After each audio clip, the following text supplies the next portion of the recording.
International परिप्रेक्ष्य में अगर देखा जाए, जेडीयू एनडीए का अलायंस है, मुख्यमंत्री उनके बिहार में है। केसी त्यागी साहब का खुला खुला बयान आता है कि हमारी सरकार को ईरान के फेवर में खड़ा होना चाहिए। पूरा विपक्ष इंडिया ब्लॉक भी खुल करके नहीं बोल पा रहा, चाहे वो पैलेस्टाइन का मसला हो। आप क्या करेंगे? क्योंकि मुसलमान चाहता है कि आप बोलें उसके लिए। नहीं, हमारे राष्ट्रीय अध्यक्ष साहब ने कहा है, उनका बयान आपने देखा होगा कि पुराने मित्रों को नहीं भूलना चाहिए। आपने देखा हो बयान उनका?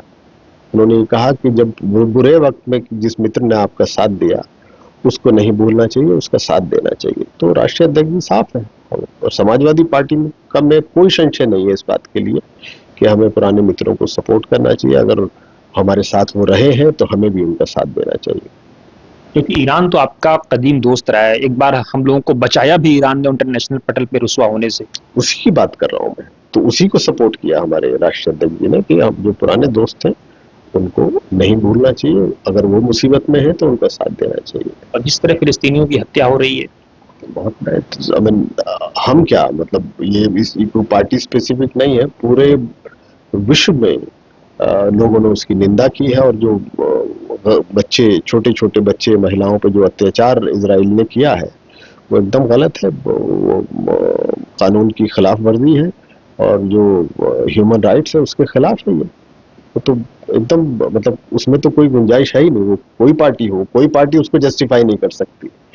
विश्व में कोई ऐसा देश नहीं है जो उसको जस्टिफाई करे।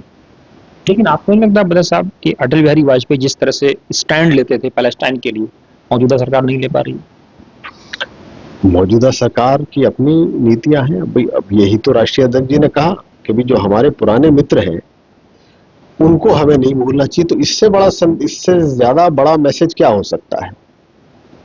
और फिर हमारे खाली ईरान की बात नहीं है, वहाँ जो पूरे गल्फ में खाड़ी के देश हैं उसमें जितने हमारे हिंदुस्तानी काम करते हैं उसमें सब हर मजहब के लोग, अगर वहाँ डिस्टर्बेंस होगा तो जो लोग वहाँ काम करते हैं उनकी जिंदगी पे भी असर पड़ेगा, अल्टीमेटली हम पे भी असर पड़ेगा, क्योंकि ईरान तो हमारा नेक्स्ट डोर नेबर है, इसी खित्ते में है।